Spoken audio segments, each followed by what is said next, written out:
Thursday edition, that is, and our very special guest each and every Thursday is Mrs. LeGrone. And Mrs. LeGrone, I'm going to just turn it right over to you because I can tell with a smile on your face you have something very special to tell everyone.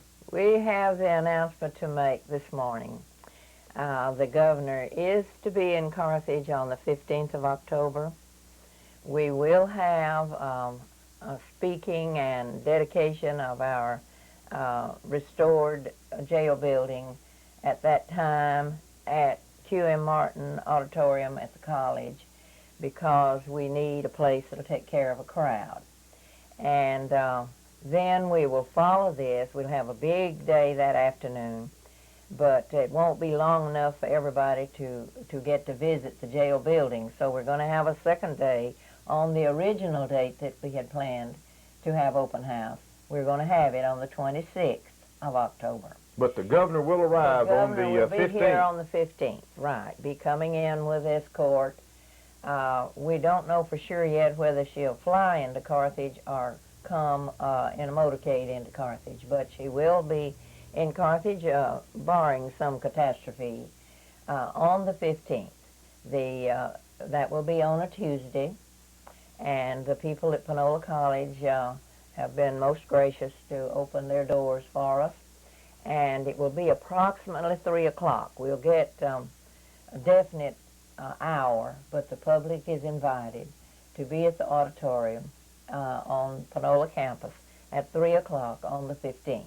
Well, I know this is an outstanding time and a time that you have really been waiting for. When we started talking about this in January, and that's when we decided to invite the governor, last January.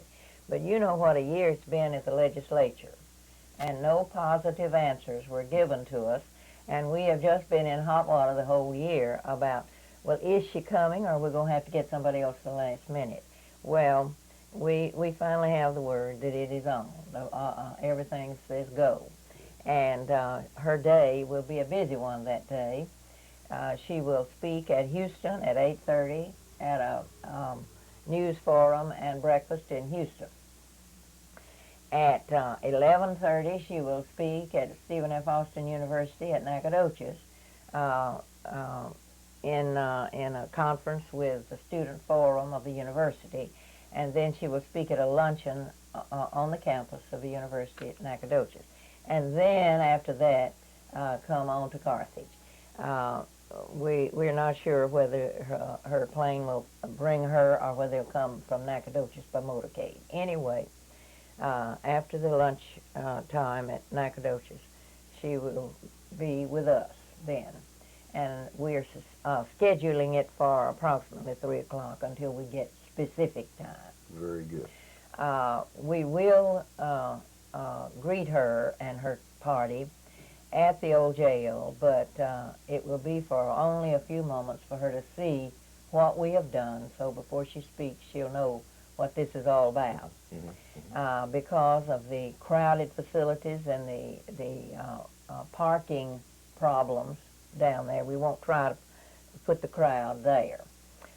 So this is why we said we'll have to have an auditorium for this meeting. And then on the 26th, people will be invited to come and go for 4 hours on the Saturday afternoon and have birthday cake and refreshments and tour the whole facility. Very good. We're really excited about it. When in our business meeting in January, when we said, well, the year is here, we said we'd celebrate on the 100th year. And this means we have to be finished. Of course, we still have work to do. We have a lot to do in the next few weeks. But they say we'll have it ready. So, I mean, our members do. So we're aiming for it. And but when they said, get the governor, I thought, well, that's shooting pretty high for us, you know. And they said, why take less than the best Texas has to offer? True. And so we started working on that. But, of course, we've been delayed about the certainty of it. It's been an iffy thing up to now, but I think the schedule is working out. And we'll have detailed schedule of the program announced later. But this is approximately the way we'll play the day. She will be honored for only a few minutes at the jail building so she can see what we've done.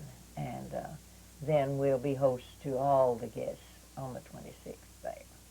Would it not be appropriate this time to kind of reminisce a little bit and think back from the Well, very beginning? And I thought probably we maybe should. Where were we before we got here? Well, we were way back. You won't believe that a couple of 17-year-old boys visited us last week, and I said, "Can I help you?" And they says, "We just want to see what you've done with what we tore up." And they pointed out to me in the pictures we had. See, when we went into that jail building, we took pictures to show what it looked like, and it was in shambles. And they looked at those pictures and said, "We did this and we did this." I said, "Why?" They said it was fun. I said, but you were tearing up somebody else's property." And they said, "Well, you weren't using it." I said, "But it belonged to the public. It belonged to somebody." And they're now 17, but they still do not realize what they did. They still think it was fun. Well, anyway, that's the way we started, with shambles. There was nothing there, as everybody knows, except the walls. No windows, no doors. The floors were gone or ruined. And the roof leaked. We still have a leak that we're working on, but mainly we have it done. And it took us one whole year to shore it up enough to lock it up. It had been standing open for almost 20 years, and anything that vandals could do to it had been done. And kids were riding, even after we started working, little primary kids were riding their bicycles through the rooms. And the water that came off of the square came gushing in and stood because it's lower than the hillside of the square. Well, we had to build retaining walls, and we had our major work cut out for us, and we had no money. And now we have worked these years. We started on this restoration in January of 1988, and we said we'll do it by its 100th birthday. And I would say maybe 97% of the people said it can't be done. It's too late. That building's gone. But I challenge them to come see it now. It's a treasure. And though it will require some upkeep, our team of members, nearly 200 members, are backing us. Not just those, but we have people all over the community and all over the county. They're backing us. And we are building a permanent fund to take care of that building now for the next 100 years. We have in the process, of course, the building belonged to the city. To go back further than that, we even have the story, the total story, from the time they bought the lot. And it's number 67, lot number 67.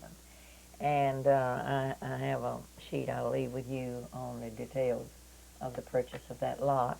It cost $100 for the lot, and that's where it was built. And we have the information on who the architect was and who the builder was and what he was paid and who made the iron bars. We have the whole story. This was necessary to replace. We had to get the whole story into writing to replace the historical markers, which we replaced last summer.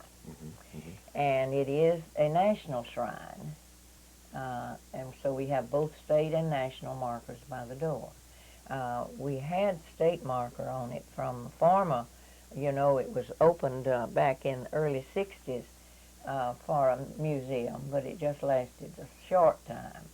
And the book club, Carthage Book Club, started this and organized a little historical group, but they did not have enough backing at that time to keep going with it, so they had to let it go back to the city. The city bought the building from the county when the present courthouse was built with a jail on top. and the county didn't need that jail any longer, so it was sold to the city. The city used the building mainly as a water center and their supply center for city water supply. And Well, so the old on. City Hall used to be right next door. Yes, And the those fire old- station was... Right, the fire station was in the middle of the present street. It was not an open street, that was a dead-end street. And the water tower was in the middle of the street and the fire station under it. All of that will show in the museum. And that's where the city business was carried on. Now those old city offices, of course, are sitting there vacant and falling apart, and maybe eventually somebody will do something about them, but the whole government that was carried on was at the courthouse and at the jail and at the city offices. That was the center of everything. Well, you'd be surprised at how busy that street is now. It was a dead-end street, and of course I have searched the city records when they built present City Hall, and had to move the water tower over to open that street and the fire station then in City Hall. And they opened that street, but it was still, you know, a disreputable place down there till we started work, I have to say that. And when we started pounding on that old wrecked building, people began to come by to see what we were doing. And they'd say, and we had on old gloves and we were going at it. We tried to peel off all that plaster and get back to the brick and just have the brick walls as the very first inside. But that plaster had been mended with pure cement, and there was nobody strong enough. Well, you'd pull the brick out. And so we had to go then into the expense of replastering, which was one of our big expenses because people don't plaster walls much anymore. So we had to hunt a plasterer. Anyway, people began to come by and say, "What are you trying to do? Let me help you." We never turned down any offer of help, and we had volunteers all over. Even the brick now on the out that mended the holes in the building. I mean, we had brick knocked off everywhere, and it took, as I said, the whole first year to repair the brick. We had to get we had volunteers of older retired people that helped, but we had to have specialists get up on those scaffolds and really do it all the way up. And we made a call for old brick. Well, people all over the county began to tell us where an old chimney had fallen, where an old house place was of that period. See, they had to be matching brick. So, as I said, we started with shambles, and people began to come and say, "Well, if you're going to try that, well, I'll help you." And it's been a community project, and we have done everything to raise a few pennies. I mean, every honorable thing. And people have made every event we have planned a success. So I think God himself had to be in it.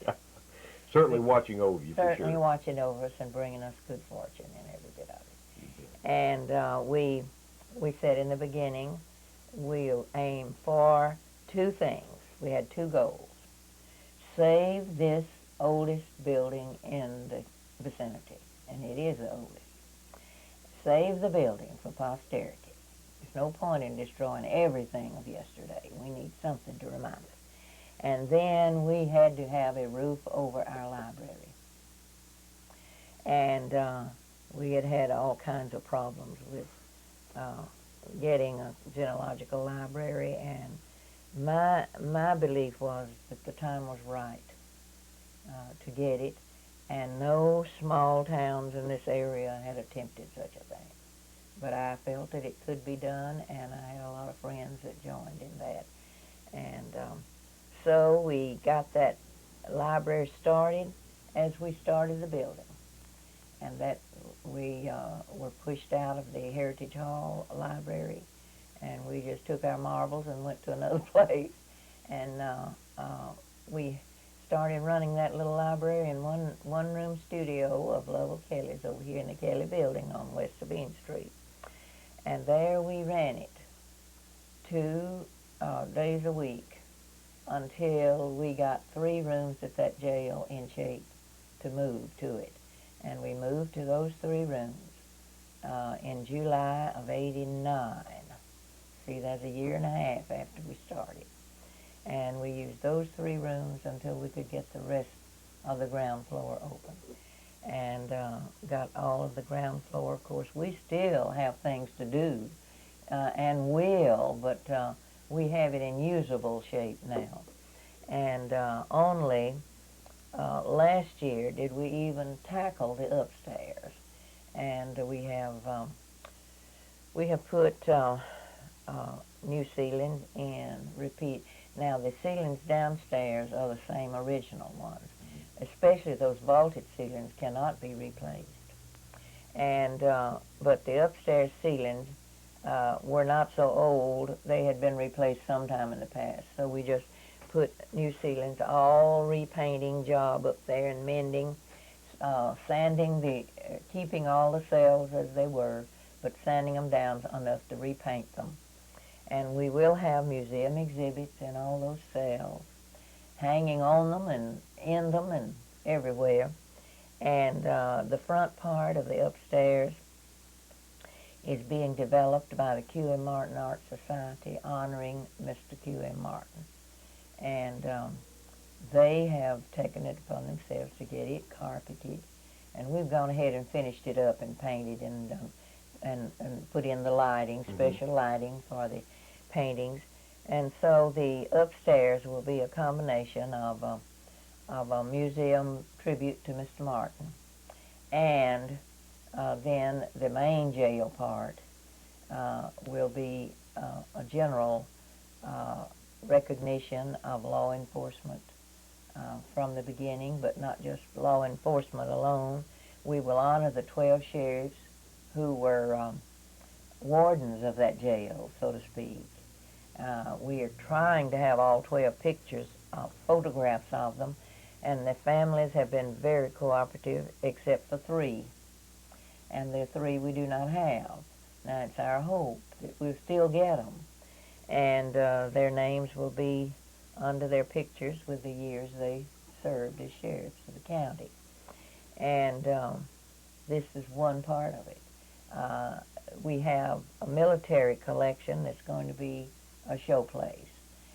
We're attempting to, how are we doing? Am I running away? We've got a couple of minutes left. Our military display, and I'm trying to give a little preview of what will be upstairs.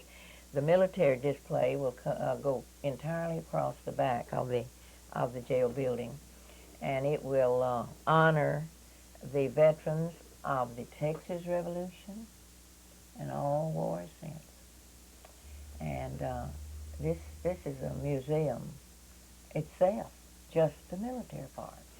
So that good day is almost here, and we're just beside ourselves. Well, I can understand why, and I know that. And we're having excellent cooperation, as we've had all the time, with the county court.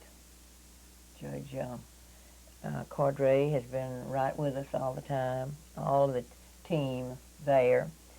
The city commission has been with us. Charles Thomas has helped us every bit he could. And the law enforcement agencies will be very much in display and escorting our honored guests. And the schools are participating, of course, by opening their doors any way that we can have them. We have a team in our organization that's working on a permanent fund, as I mentioned.